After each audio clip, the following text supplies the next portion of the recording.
Assalamualaikum kawan-kawan. Pernah dengar tak kisah tentang pekebun dan petani yang bersahabat baik? Dulu ada satu pekebun yang sangat kaya dan mempunyai 2 buah dusun yang besar. Manakala si petani mempunyai tanaman yang baik, tapi hasilnya hanya cukup untuk menyara hidupnya. Walaupun dia tak kaya, dia tetap bersyukur di atas pemberian Allah. Pekebun yang kaya raya dengan bongkaknya berkata, "Lihatlah ini semua. Dusun-dusun ini milik aku dan aku lebih kaya darimu." Beliau berbangga dan sombong dengan apa yang dia ada. Dia selalu merendahkan petani yang berbeza nasibnya.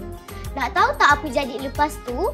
Air sungai di dusunnya menjadi kering dan kesemua tanamannya mati. Dusunnya tidak lagi berbuah seperti dulu. Pekebun tersebut insaf dan menyesal di atas sikap bongkaknya. Jadi kawan-kawan, kita kena ingat, harta yang kita ada, semua ini milik Allah dan hanyalah bersifat sementara. Pernah tak kawan-kawan kita riak dengan apa yang kita ada?